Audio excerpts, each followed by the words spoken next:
Have you ever watched your beautiful fruit tree blossom in the spring, full of promise, only to see entire branches suddenly wilt and die as if scorched by a fire? You are not alone, and the silent killer behind this devastation is something most gardeners overlook completely. Today, we are diving deep into one of the most destructive and stealthy enemies of the home orchard: infected buds, specifically those carrying a fungal disease called monilinia, often known as monilial burn or brown rot. I'm going to show you the simple, yet absolutely critical, manual technique that can save your trees and your harvest. So stick around, because ignoring this tiny detail could cost you your entire crop this year, and potentially the tree itself. Do you think a chemical spray is the only answer? Prepare to be surprised. Before we get our hands dirty, let's understand the enemy.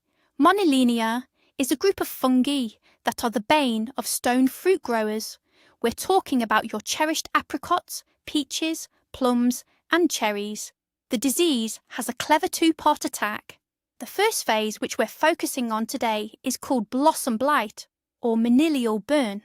In the early spring, as temperatures rise and the air is moist, the fungus awakens from its slumber.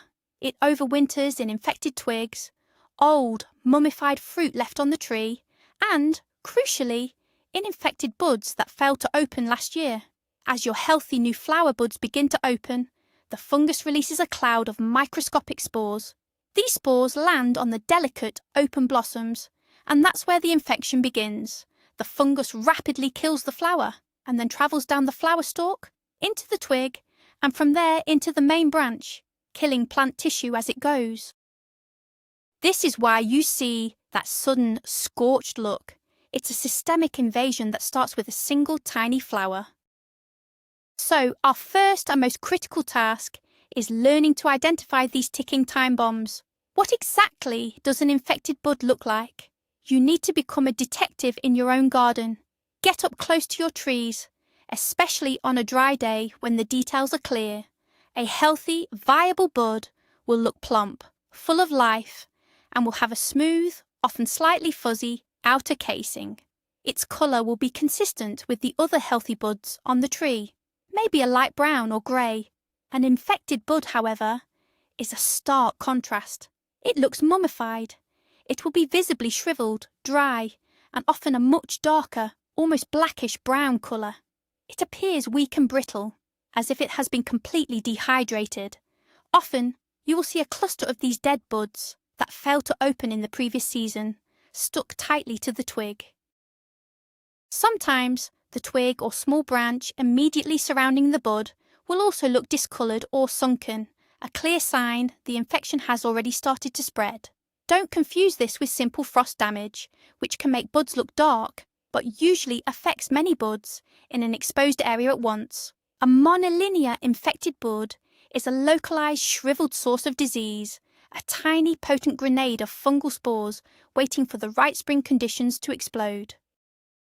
Now that you know what to look for, the next question is when to act. Timing is everything in this battle, and the window of opportunity is surprisingly narrow but absolutely critical. The ideal time to go on this search and destroy mission is in the late winter or very early spring. Specifically, you want to do this during the period when the healthy buds are beginning to swell, but before the flower petals, or calyx, begin to show. This stage is often called bud swell or pink tip in the case of some fruits. Why is this timing so perfect? Because at this point, the dormant fungus inside the infected bud is just beginning to become active, preparing to produce and release its spores. By removing the bud now, you are removing the entire spore factory before it even starts production.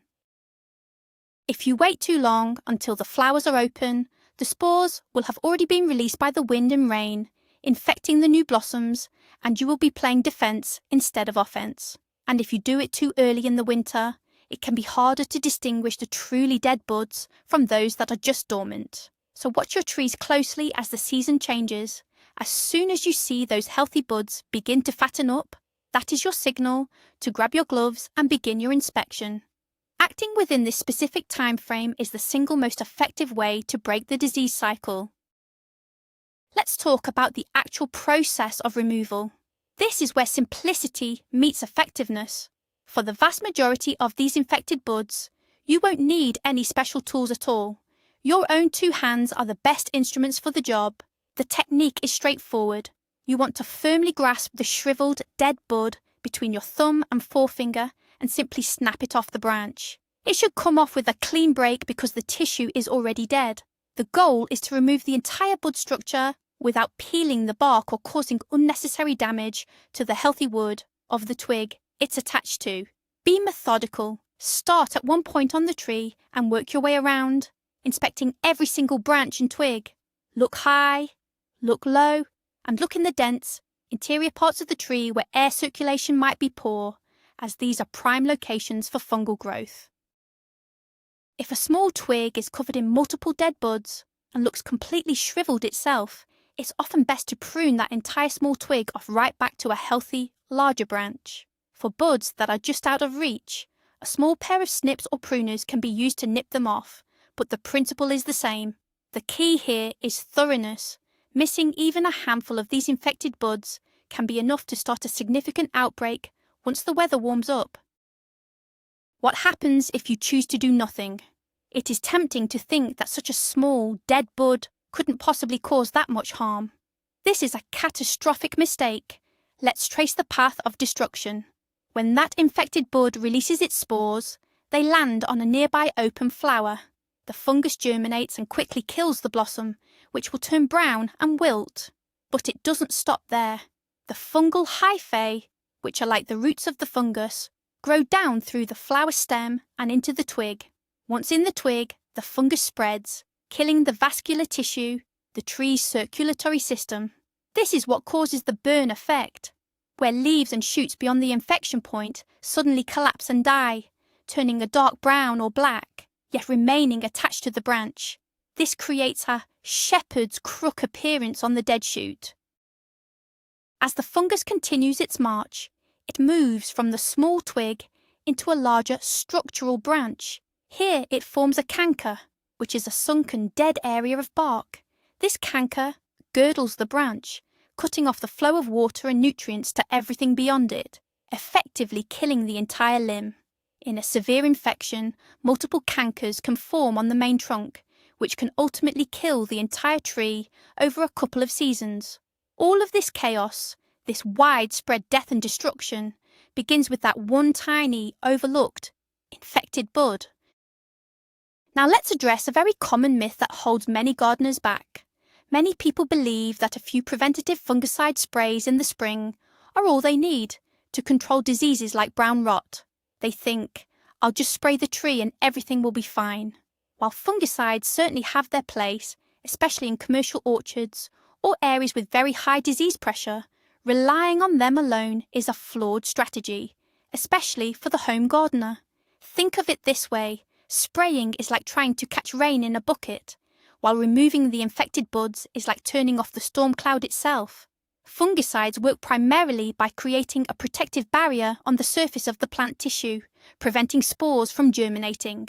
They don't typically cure an existing infection that is already inside the wood.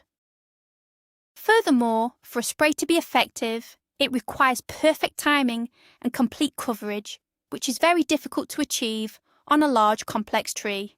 You can easily miss spots.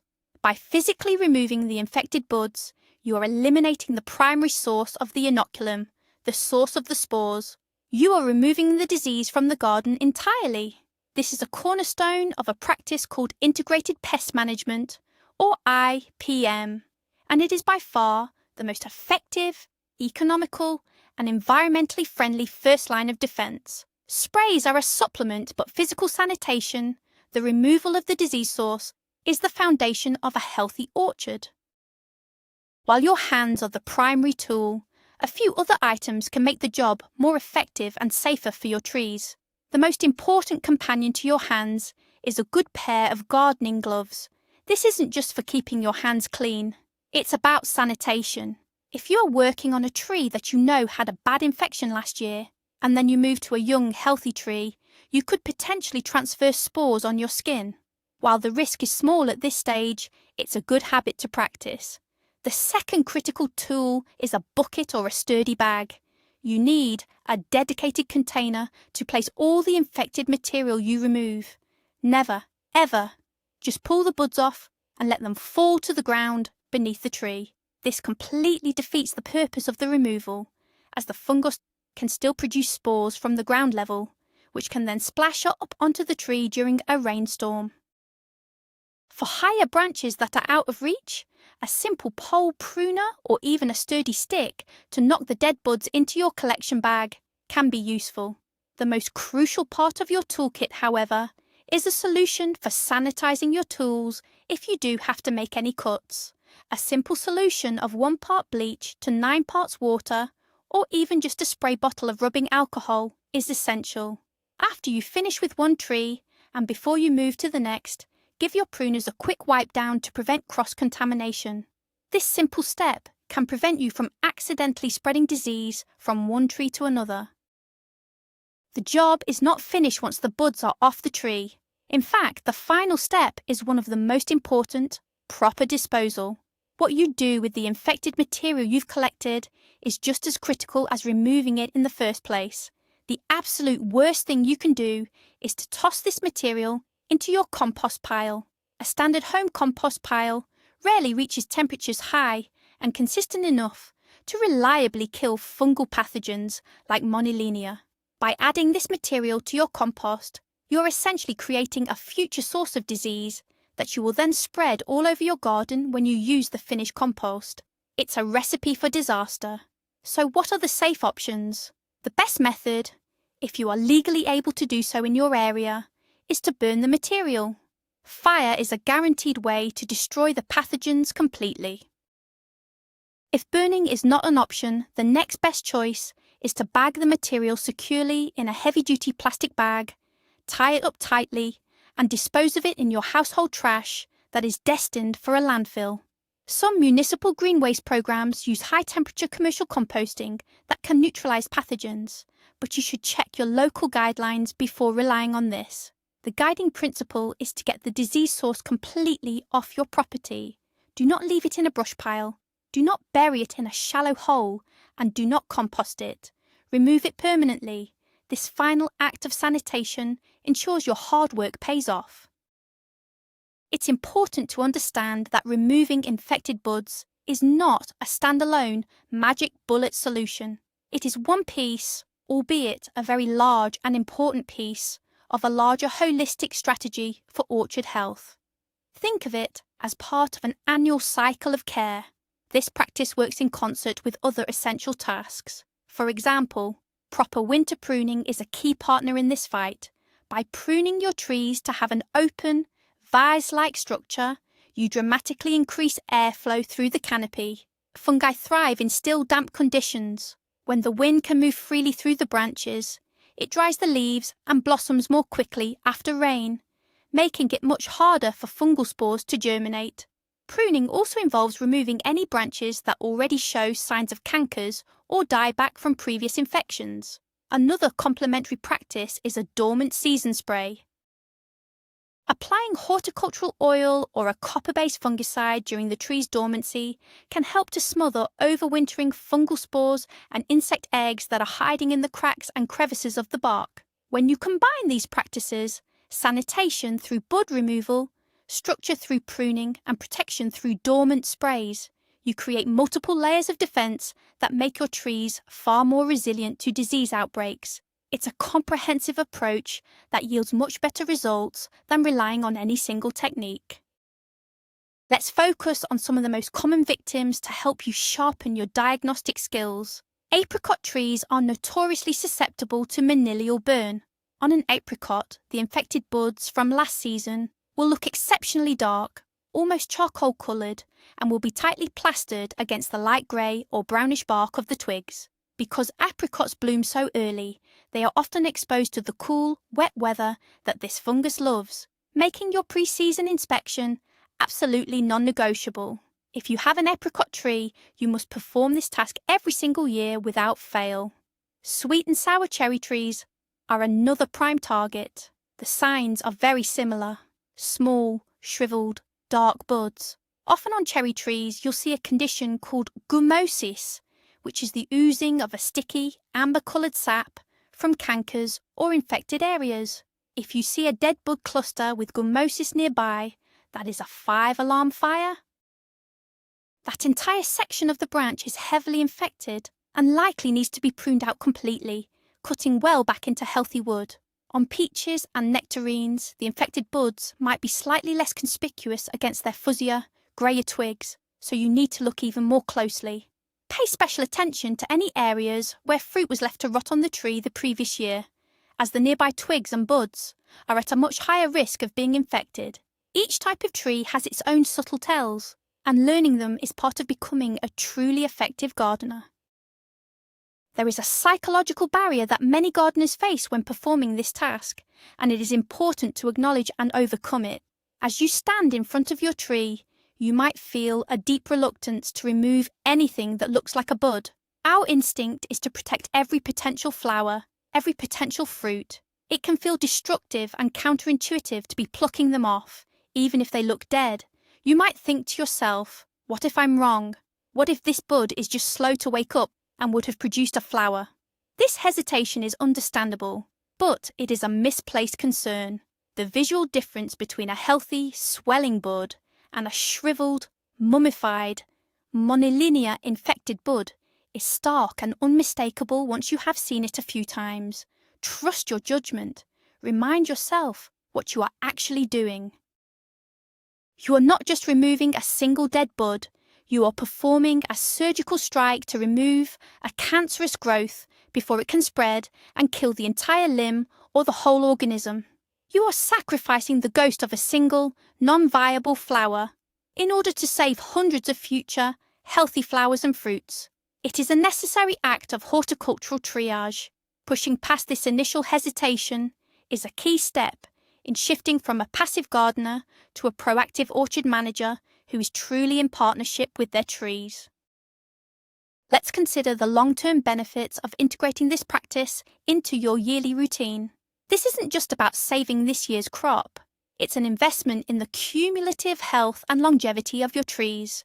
Each time you meticulously clean your trees of these primary infection sites, you are drastically reducing the overall disease load in your garden. With fewer spores being released each spring, the chances of a major outbreak diminish year after year. This means your trees will be healthier, stronger, and better able to withstand other stresses like drought, insect pressure, or a late frost. A tree that isn't constantly fighting off a major fungal infection can devote more of its energy to producing strong growth, a robust root system, and, most importantly for us, high-quality fruit. Over time, you may find that you need to use fungicides less frequently, or perhaps not at all. Your orchard becomes a cleaner, more balanced ecosystem. Furthermore, this annual inspection forces you to spend quality time observing your trees up close, making you more likely to spot other potential problems, like scale insects or borers, before they become major issues. This simple 10-minute task, repeated every spring, pays dividends for the entire life of the tree. This principle of sanitation extends beyond just the buds in the spring. You should think of this as a year-round state of mind. The monilinia fungus has another phase to its life cycle, which leads to the brown rot of the fruit itself later in the season. An infected fruit will develop a soft brown spot that quickly spreads, often followed by the appearance of fuzzy, greyish-tan tufts of spores. Many of these rotted fruits will fall to the ground, but some will wither, dry up, and cling to the branch, becoming what are known as fruit mummies.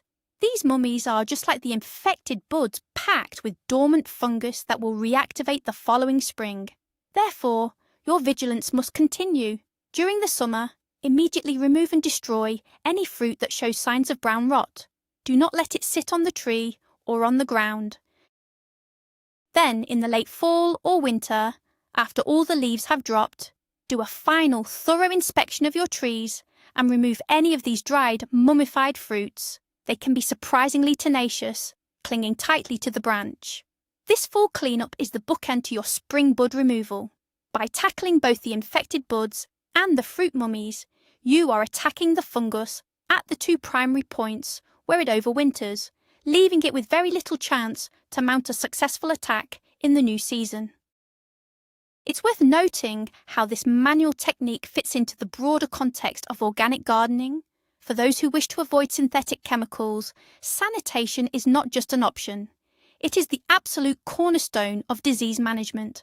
Organic gardening is not about letting nature take its course. It's about actively and intelligently intervening in natural cycles to favour your crops over the pests and diseases that afflict them. Removing infected buds is a perfect example of this. It's a physical mechanical control method that requires no sprays, has no negative impact on beneficial insects or soil life, and costs nothing but your time and attention. It works by understanding and interrupting the life cycle of the pathogen. This is a fundamentally different approach from conventional methods that often rely on a calendar of chemical applications. By adopting practices like this, you become more than just a consumer of produce. You become a steward of a small ecosystem. You learn to read the signs your plants give you and to respond in a targeted, effective, and responsible way. This is the true spirit of organic cultivation, and it is incredibly empowering. Let's zoom in on the why of the method's effectiveness on a microscopic level. When you see one of those fuzzy tufts of spores on a rotted fruit or emerging from an infected twig, you are looking at millions, if not billions, of individual conidia, or asexual spores. Each one is a tiny seed capable of starting a new infection. They are incredibly lightweight and are easily carried by the slightest breeze or a single drop of splashing rain. When a spore lands on the wet surface of a flower stigma or petal, it germinates in a matter of hours, sending a fungal thread down into the plant tissue. Once inside, it is protected from surface sprays and begins to digest the plant cells for energy, killing them in the process. The sheer numbers are what make this disease so explosive. A single fruit mummy or a small cluster of infected buds can produce enough spores to infect a significant portion of the entire tree's blossoms.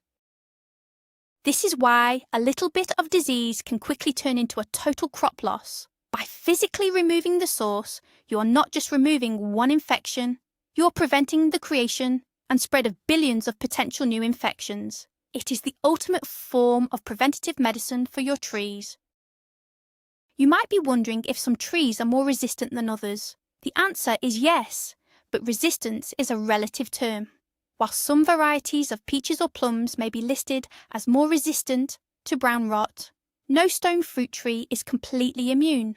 A resistant variety might be able to fight off a low level of infection, but it can still be overwhelmed if the disease pressure is high enough. This is why relying solely on variety selection is not a complete strategy. Your cultural practices, like the bud removal we're discussing, are what lower that overall disease pressure to a level that a resistant variety can handle. For example, if your neighbour has an old, unkempt apricot tree that is riddled with monilial burn, your resistant plum tree is going to be constantly bombarded with a high volume of spores. In this scenario, your diligent sanitation becomes even more important. It acts as a shield, protecting your trees from the surrounding environment. So while choosing a resistant variety is a great first step when planting a new tree, it doesn't give you a free pass. Proactive sanitation is the great equalizer that gives every tree, resistant or not, a much better chance of success. Let's talk about the efficiency of this process. It might sound daunting, especially if you have several trees, but once you've trained your eye, the process is surprisingly quick. You're not looking for a needle in a haystack. The diseased buds are quite distinct from the healthy ones. For a small to medium-sized dwarf or semi-dwarf tree, a thorough inspection and cleaning might only take 10 to 15 minutes. Even a large mature tree can usually be completed in under half an hour. Think about that. For less than 30 minutes of your time once a year, you can prevent a disease that could wipe out your entire harvest and seriously damage the long-term health of a tree that may have taken 5 or 10 years to mature.